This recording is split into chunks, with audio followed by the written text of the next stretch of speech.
అని కథ రెండో భాగం. బృహస్పతి కొడుకు కచుడు ఇంత గొప్పవాడా? దేవతల్లో నేర్చుకోగలిగిన వాళ్ళు ఇంక లేరా? అంత చిన్నవాడైన కచుడు అంత పెద్ద పని చేసుకుని రాగలడా అని ఆలోచిస్తున్నారు కదూ. అదంతా బృహస్పతి గొప్పతనం. ఎంతో గొప్ప జ్ఞాని అయిన బృహస్పతికి కలిగిన కుమారుడు కచుడు. అందుకే కచుడు కూడా అంతటి గొప్పవాడై చిన్నవాడైన పెద్ద దైవకార్యం చేసుకుని రావడానికి నియమించబడ్డాడు. చేతకాని వాడైతే పంపించరు కదా, అంటే సమర్థుడేనన్నమాట. మీకు బృహస్పతి గురించి చెప్పలేదు కదూ, అందుకే మీకు ఇన్ని సందేహాలు. ఆయన దేవతలకే గురువైన బృహస్పతి గురించి కూడా మనం తప్పకుండా తెలుసుకోవాలి. ఇప్పుడు ఎలాగూ కచుడు శుక్రాచార్యుడి దగ్గరికి వెళ్ళి మృత సంజీవిని నేర్చుకోవాలి కదా. కచుడు అక్కడికి చేరేలోపు మనము బృహస్పతి గురించి తెలుసుకుందాం, సరేనా? పూర్వము అంగీరసుడు అనే పేరు గల మహర్షి ఉండేవాడు. ఆయన భార్య పేరు శరద. వాళ్ళకి 3 కొడుకులు. వాళ్ళ పేర్లు ఉతాద్యుడు, బృహస్పతి, సంవర్తుడు. ఉతాద్యుడు గొప్ప తపస్సంపన్నుడు, ఎన్నో తీర్థయాత్రలు చేసినవాడు. ఉతాద్యుడికి తీర్థయాత్రలంటే చాలా ఇష్టం. గొప్ప గొప్ప తీర్థాలన్నిటిలోనూ స్నానం చేశాడు. సంవర్తుడు గొప్ప యోగేశ్వరుడు, జ్ఞాన సంపన్నుడు. చివరికి అతడు సర్వసంగ పరిత్యాగి కూడా. ఇంకా బృహస్పతి గురించి తెలుసుకుందాం. పూర్వము సప్త మహర్షులు విష్ణుమూర్తి గురించి తపస్సు చేశారు. సప్త మహర్షుల పేర్లు తెలుసా మీకు? పేర్లు పరిచయం చేస్తాను. మరీచి, అత్రి, అంగీరసుడు, పులహుడు, పులస్యుడు, క్రతువు, వశిష్ఠుడు. ఈ 7 సప్త ఋషులు అంటారు. వీళ్ళు విష్ణుమూర్తి గురించి తపస్సు చేశారు కదా.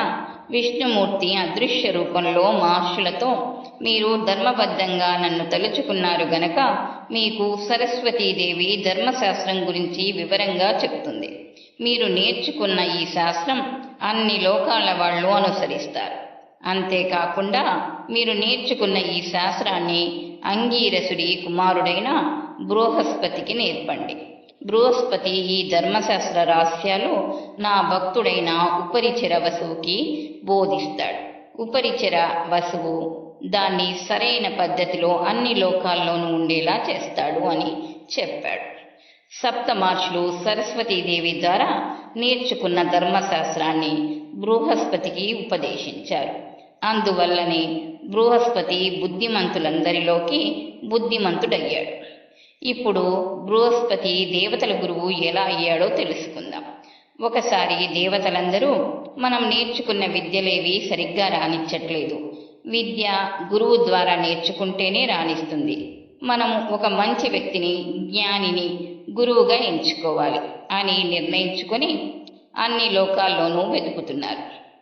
చివరికి భార్గవ వంశం వాడైన శుక్రాచార్యుడు, అంగీరసుని కొడుకు బృహస్పతి, వీళ్ళిద్దరే దేవగురువుగా ఉండతగిన వాళ్ళని నిర్ణయించుకొని, వీళ్ళిద్దరిలో బృహస్పతి గొప్పవాడని అనుకొని బృహస్పతిని గురువుగా పెట్టుకుందామని అనుకున్నారు. దేవతలందరూ కలిసి వినయ విధేయతలతో బృహస్పతి దగ్గరికి వెళ్ళి నమస్కారం చేసి, మహాత్మా, మా అజ్ఞానాన్ని పోగొట్టి జ్ఞానబోధ చేయడానికి గురువు మాకు చాలా అవసరం. చుక్కాని లేని నావలాగా గురువు లేని విద్య రాణించదు. బుద్ధిమంతులకే బుద్ధిమంతుడవైన నువ్వే ఈ గురు పదవికి తగినవాడివని నీ దగ్గరికి వచ్చాం. దేవతలందరికీ ఉత్తమ గురువుగా ఉండి మా మంచి చెడ్డలు చూసుకుంటూ మమ్మల్ని నడిపించమని అడగటానికి వచ్చామని చెప్పారు దేవతలు. బృహస్పతి వచ్చిన దేవతల్ని గౌరవించి వాళ్ళు అడిగిన దానికి ఆలోచించాడు. దేవతలకి అధిపతులైన వీళ్ళకి గురువుగా ఉండటం కంటే గొప్పతనం ఏముంటుంది? నన్ను అడిగారు అంటే నాలో ఉన్న జ్ఞానాన్ని వాళ్ళు గుర్తించినట్లే కదా. అయినా నాకు నేనుగా అడగలేదు, వాళ్ళు వచ్చి అడిగినప్పుడు కాదంటే బాగుండదు, కాదనడానికి నాకు కారణాలు వేరే లేవు కదా అని ఆలోచించాడు బృహస్పతి. దేవతలారా, మీరు దిక్పాలకులు, మీ అధిపతి ఇంద్రుడు, అందరూ కలిసి వచ్చి నాకు గురు పదవి ఇస్తానంటే ఇంతకంటే అదృష్టం వేరే ఏముంటుంది? కానీ నాకంటే పెద్దలు, గొప్పవాళ్ళు ఎంతోమంది ఉన్నారు. శుక్రాచార్యుడు, సంవర్తుడు లాంటి వాళ్ళుండగా నన్ను గురువుగా అంగీకరించమంటున్నారు. మీరు, కాబట్టి కొంచెం ఆలోచించమంటున్నాను అన్నాడు బృహస్పతి. దేవతలందరూ ఏకకంఠంతో గురుత్వ సామ్రాజ్య సింహాసనాన్ని అధిష్ఠించడానికి మీరు తప్ప వేరే ఎవ్వరూ అర్హులు కారు అని చెప్పారు. బృహస్పతి దేవతలకి తన అంగీకారాన్ని తెలియచేశాడు. దేవతలందరూ జయ జయధ్వానాలు చేశారు. ఇంద్రుడు బృహస్పతిని ఐరావతం మీద తన ముందు కూర్చోబెట్టుకున్నాడు. దేవతలు దిక్పాలకులు వెంట వస్తుండగా, అప్సరసులు నాట్యం చేస్తుండగా, బృందారకులు మందార వర్షం కురిపిస్తుండగా బృహస్పతిని దేవనగరం తీసుకువెళ్ళి గురు సింహాసనం మీద కూర్చోబెట్టి పట్టాభిషేకం చేసి దేవతలందరూ ఒకళ్ళ తర్వాత ఒకళ్ళు నమస్కారం చేసి గురువుగారి ఆశీర్వాదం తీసుకున్నారు. ఇంత గౌరవంగా గురు పదవిచ్చిన దేవతల్ని బృహస్పతి కూడా ఎంతో ఆదరంగా వాళ్ళకి కావాల్సినవి చూసుకుంటున్నాడు. ఈ విధంగా బృహస్పతి దేవగురు అయ్యాడు. దేవతలు గురువుని పెట్టుకున్నారని విని రాక్షసులు శుక్రాచార్యుడిని తమ గురువుగా ఉండమని అడిగారు. శుక్రాచార్యుడు రాక్షస గురువయ్యాడు. దేవతలకి గురువు బృహస్పతి అయితే రాక్షసులకి గురువు శుక్రాచార్యుడు అయ్యాడనమాట. పూర్వము వసువు అనే రాజు ఉండేవాడు. అతడు విష్ణు భక్తుడు, గుణవంతుడు కూడా. బ్రాహ్మణత్వం పొందాలనే కోరికతో రాజ్య పాలన వదిలేసి తపస్సు చేసుకుంటున్నాడు. ఇంద్రుడు వసువుతో స్నేహం చేసి, నేను నీతో స్నేహంగా ఉంటాను, నువ్వు నా దగ్గరికి వచ్చి వెళ్ళేలా నీకొక విమానం ఇస్తాను, నువ్వు ఈ లోకంలోనూ నా లోకంలోనూ కూడా తిరగవచ్చు, నువ్వు మాత్రం రాజ్యపాలన వదలకు, ప్రజలు ఇబ్బందులు పడతారు అని చెప్పాడు. వసువు ఇంద్రుడి మాటలు విని తపస్సు మాని మళ్ళీ రాజ్యపాలన మొదలుపెట్టాడు. ఇంద్రుడిచ్చిన విమానంలో ఇటు భూలోకంలోనూ అటు స్వర్గలోకంలోనూ తిరుగుతూ ఉపరిచర వసువు అని పిలువబడ్డాడు. ఉపరిచర వసువు ధర్మ పరిపాలన చేస్తూ బృహస్పతికి శిష్యుడయ్యాడు. పూర్వము సప్త మహర్షులకి విష్ణుమూర్తి చెప్పినట్లుగా ధర్మశాస్త్ర రహస్యాలన్నీ తను తెలుసుకుని ప్రపంచానికి కూడా తెలియజేశాడు. ఉపరిచర వసువు అశ్వమేధ యాగం చెయ్యాలని సంకల్పించాడు. సప్త మహర్షులు ఇంకా కొందరు మహర్షులతో పాటు ఋత్వికులుగా ఉన్నారు. ప్రజాపతి కొడుకులైన ఏకతుడు, ద్వితుడు, త్రితుడు, ఇంకా కొంతమంది మునులు సదస్యులుగా ఉన్నారు. బృహస్పతి యజ్ఞం చేసి విష్ణుమూర్తికి యాగభాగం ఇచ్చాడు. స్వయంగా తనే వచ్చి ఆ యాగభాగం తీసుకెళ్లాడు విష్ణుమూర్తి. అంత గొప్పగా అశ్వమేధ యాగం చేయించాడు బృహస్పతి. అంతే భక్తితో యాగాన్ని పూర్తి చేశాడు ఉపరిచర వసువు. ఇంద్రుడు గురువైన బృహస్పతి దగ్గర అన్ని ధర్మాల గురించి తెలుసుకున్నాడు. ఇతరులతో ఎలా మెలగాలో ఇంద్రుడికి చెప్తూ మంచి మాటలు మాట్లాడితే అందరూ సంతోషపడతారు. అలా చెయ్యడం వల్ల కీర్తి కలుగుతుంది. అందరికీ ఇష్టమయ్యేటట్లు తక్కువగా మాట్లాడటం మంచిది. దానివల్ల అందరూ సంతోషపడతారు. ఎప్పుడూ చిరునవ్వుతో మాట్లాడాలి, కానీ కఠినంగా కనిపించకూడదు. మృదువుగా మాట్లాడుతూ ఎదుటి వాళ్ళని దండించినా అది దండనగా అనిపించక వాళ్ళు బాధపడరు అని బృహస్పతి ఇతరులతో ఎలా మెలగాలో ఇంద్రుడికి వివరంగా చెప్పాడు. గురువర్య, నాకు ఎప్పుడూ జయమే కలగాలంటే నేను ఎలా సంచరించాలి అని అడిగాడు బృహస్పతిని ఇంద్రుడు. ఇంద్ర, రాజు ఎంత బలవంతుడైనా కూడా ఎక్కువ మందితో ఒకేసారి శత్రుత్వం పెంచుకోకూడదు. దయ కలిగి ఉండాలి. మాట ఖచ్చితంగా ఉండాలి. నిర్లక్ష్యం పనికిరాదు. శత్రుశేషం ఉండకూడదు. ఓడిపోయిన శత్రువుని ఎప్పుడూ ఒక కంటితో కనిపెడుతూనే ఉండాలి. ఓడిపోయిన వాడెప్పుడూ అవకాశం కోసం చూస్తూనే ఉంటాడు. అంతేకాదు, పక్షి కూసినట్లే కూసి వేటగాడు ఎలాగైతే పక్షులను వేటాడుతాడో అలాగే శత్రువర్గంతో కలిసి ఉన్నట్లే నటిస్తూ శత్రువుల్ని నాశనం చెయ్యాలి. యుద్ధంలో ఓడిపోవడం తప్పదని తెలిసినప్పుడు ముందుగా యుద్ధం జరగకుండా చూసుకోవాలి. శత్రువుల బలం ఎక్కువగా ఉన్నప్పుడు వాళ్ళని ప్రశంసించి వీలైతే పక్కకి తప్పుకోవడమే మంచిదని చెప్పాడు బృహస్పతి. ఇంకా ఇలా చెప్పాడు. ఇంద్ర, రాజెప్పుడు తనకి అన్ని విషయాలు తెలుసునని తను చెప్పినట్లే అందరూ వినాలని అనుకోకూడదు. అవసర సమయంలో మంత్రుల సలహా తీసుకోవాలి. ఒక్కొక్క సమాచారానికి సలహాకి ఒక్కొక్క మంత్రిని పెట్టుకోవాలి. ఒకే మంత్రిని ఎప్పుడూ పెట్టుకోకూడదు. ఇలాంటి చిన్న చిన్న విషయాలు పాటిస్తే ఏ రాజైనా రాణిస్తాడు. అతడికెప్పుడూ జయమే కలుగుతుందని బృహస్పతి ఇంద్రుడికి వివరించాడు. ఇంద్రుడు గురువర్య, చెడ్డవాడిని అతడి లక్షణాలని ఎలా తెలుసుకోగలమో చెప్పండని అడిగాడు. ఇంద్ర, ఇతరులకు ఇష్టమైనట్లుగా మాట్లాడటం, దయ, దానగుణం, ధర్మం, సత్యాన్ని మాట్లాడటం, హింసాభావం లేకపోవటం, ఆనందంగా ఉండటం, ఎప్పుడూ చిరునవ్వుతో ఇతరుల మనసు కష్టపడకుండా ఉండేలా మాట్లాడటం, ఇలాంటివన్నీ మంచివాడి లక్షణాలు. వీటికి విరుద్ధంగా ఉన్నవాడు చెడ్డవాడు కదా. అయినా చెడ్డవాడి లక్షణాలు కూడా ఎలా ఉంటాయో చెప్తాను వినమన్నారు బృహస్పతి ఇంద్రుణ్ణి. ఇతరులను చూసి అసూయపడటం, ఎవరినైనా మంచివాడిని పొగుడుతుంటే చెవులు మూసుకోవడం, ఇతరుల గొప్పతనాన్ని గుర్తించకుండా తనే గొప్పవాడినని అనుకోవడం, తన గురించి తను గొప్పలు చెప్పుకోవడం, ఇచ్చిన మాట తప్పడం, ఒకరి గురించి వేరొకరి దగ్గర చెడుగా మాట్లాడటం, కారణం లేకుండా మాట్లాడటం మానేయడం, ఇలాంటి లక్షణాలెన్నో మనం పరిశీలించినప్పుడు మనకే తెలుస్తాయి. ఇలాంటి లక్షణాలున్నవాడు కలిసినప్పుడు మనం చెడ్డవాడుగా తెలుసుకొని దూరంగా ఉండడమే మంచిదని చెప్పాడు బృహస్పతి. వసుమనుడు అనే రాజు ఉండేవాడు. రాజ్యాన్ని ప్రజారంజకంగా పాలించేవాడు. అతడికి రాజధర్మాలు నేను సరిగ్గా ఆచరిస్తున్నానో లేదో అని సందేహంగా ఉండేది.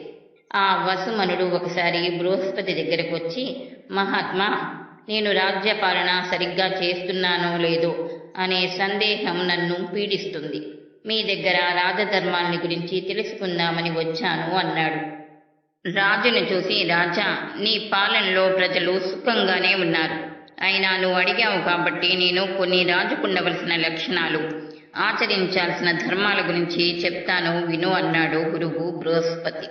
రాజా, రాజ్య పరిపాలన చేసే రాజుకి ప్రజలే శరీరం. అలాగే ప్రజలకు రాజే ఆత్మ అవుతాడు. రాజు రక్షిస్తూ ప్రజలు అర్చిస్తూ ఇద్దరు అన్యోన్యంగా ఉన్నప్పుడు ఆ రాజ్యం కలకలలాడుతూ ఉంటుంది అని చెప్పాడు బృహస్పతి. రాజా, ఉత్తముడైన రాజు రాజ్యాన్ని చాలా జాగ్రత్తగా చూస్తూ రక్షించేటప్పుడు సూర్యుడిలా వెలుగుతాడు. సూర్యుడి వెలుగు ఎలా అయితే అన్ని వైపులా ప్రసరిస్తుందో రాజు చూపు రాజ్యంలో అన్ని వైపులా ప్రసరించాలి అన్నాడు బృహస్పతి. ఇంకా రాజుతో ఇలా అన్నాడు బృహస్పతి, రాజు ఎప్పుడూ కాని పనులు చేసిన వాళ్ళని, అంటే దోషులను శిక్షించేటప్పుడు దయాదాక్షిణ్యాలు లేకుండా యముడిలా ఉండాలి. అంతేకాదు, మంచి వాళ్ళని, సాధువుల్ని రక్షించేటప్పుడు సాక్షాత్తు భగవంతుడే దిగి వచ్చి వాళ్ళని కాపాడుతున్నట్లు ఉండాలి. ఇలాంటి నమ్మకాలు ఉన్నప్పుడే రాజు సామ్రాట్ అనిపించుకుంటాడు. రాజధర్మంగా రాజ్యపాలన చెయ్యని రాజు ఉన్నప్పుడు సూర్యచంద్రులు లేకపోతే లోకం ఎంత అరాచకంగా తయారవుతుందో రాజ్యం కూడా అలాగే ఉంటుంది. లోకాలు, లోకధర్మాలు రాజుల నుంచి వచ్చినవి. నీళ్లు ఎండిపోయినప్పుడు నదుల్లో కానీ, చెరువుల్లో కానీ, సముద్రాల్లో కానీ బతికే జీవుల బతుకు ఎలా ఉంటుందో రాజు లేని రాజ్యం కూడా అలాగే ఉంటుంది. ప్రజలకి రాజే సర్వస్వం. రాజు లేకపోతే ప్రజలకి ఏమీ లేనట్లే. రాజు ఉంటే ప్రజలకి అన్నీ ఉన్నట్లే. ధర్మాన్ని నిలబెట్టాలన్నా, యాగాదులు చేయించాలన్నా, వేదాలు ఉద్ధరించాలన్నా, ప్రజల్లో వినయం, విధేయత, భక్తి, మంచితనం ఉండేలా చెయ్యాలన్నా రాజు మాత్రమే చెయ్యగలడు. లోకాల్ని భగవంతుడు ఎలా రక్షిస్తాడో రాజు రాజ్యాల్ని అలాగే రక్షించాలి. ఇలా రాజధర్మాల్ని గురించి ఎన్నో విషయాలు వసుమను రాజుకి వివరంగా చెప్పాడు గురువు బృహస్పతి. మందాత అనే మహాచక్రవర్తికి గోవుల మీద భక్తి ఎక్కువ.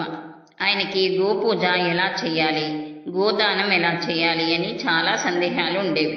మందాత చక్రవర్తి ఒకనాడు గోపూజ అయిపోయాక గోవులకి నమస్కరించి నా సందేహాలు ఎవరు తీరుస్తారా అని ఆలోచిస్తున్నాడు.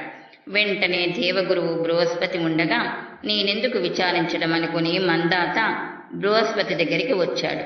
బృహస్పతికి భక్తితో పాదాలకి నమస్కారం చేసి, మహాత్మా, గోదానం ఎలా చెయ్యాలో ఆ విధానం సంపూర్ణంగా చెప్పండి అని అడిగాడు.